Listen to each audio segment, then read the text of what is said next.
I believe America's at an inflection point. One of those moments that determine the shape of everything that's to come after.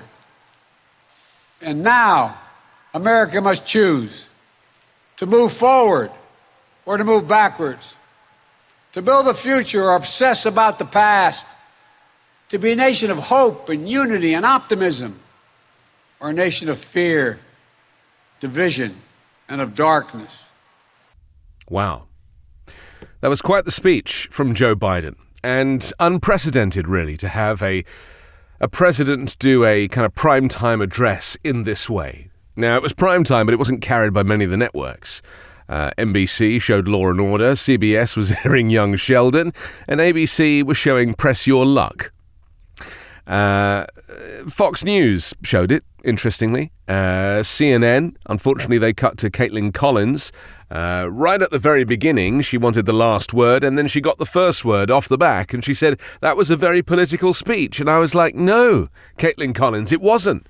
This is the problem with having the media kind of try and communicate to us what we just saw with our own eyes. It was not a political speech.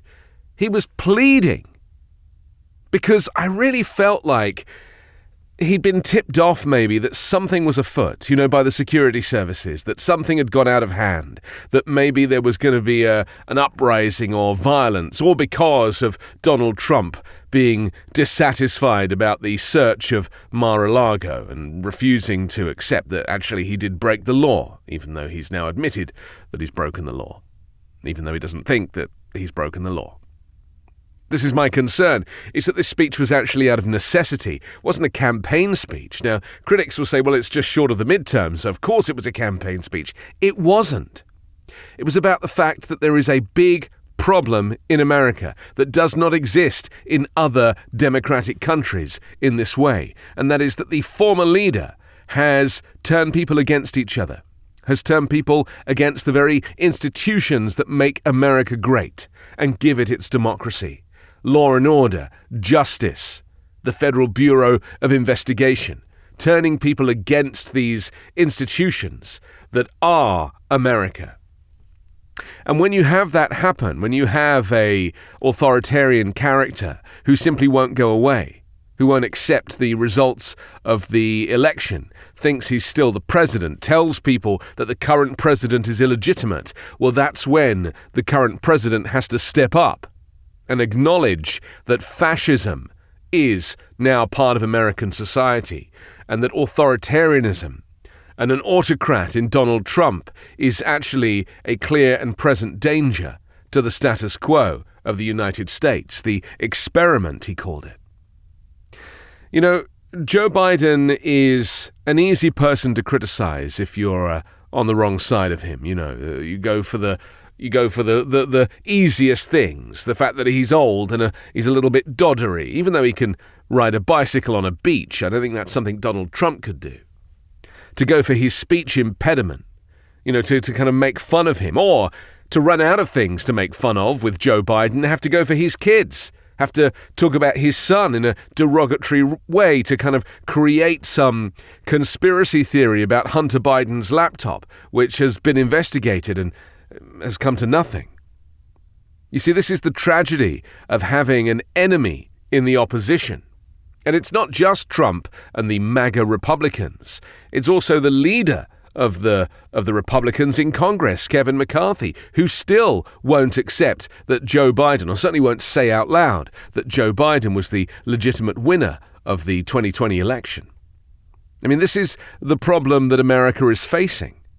And this is why Joe Biden felt compelled to make a speech, a 25-minute speech about the soul of the nation. It's not political. It's about keeping the republic together. And I speak as an immigrant, somebody who chose to come here to the United States because it was all of the things that I hold dear about freedom and liberty. And tragically, those things, the very fabric of the American Constitution has been trampled all over by Donald Trump and his MAGA Republicans. So there is a choice now.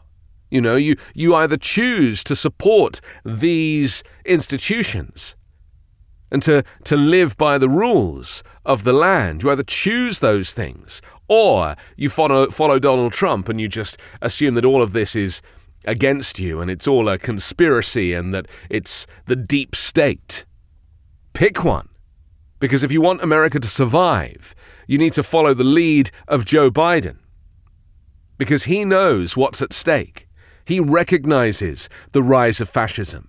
He knows that Donald Trump and Adolf Hitler have the same psychological diagnosis.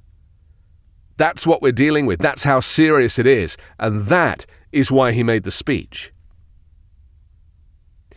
I'm Anthony Davis. You can hear me every day on the 5-Minute News podcast and on Sundays on the Weekend Show with MeidasTouch. MeidasTouch is unapologetically pro-democracy. And look, we know you are too. So please make sure you check out our best-selling shirt and our best-selling gear, the unapologetically pro-democracy gear. And hey, while you're at it, make sure you check out my favorite shirt and one of our most famous designs. It wasn't rigged, you're just a loser. At store.MeidasTouch.com. That's store.MeidasTouch.com.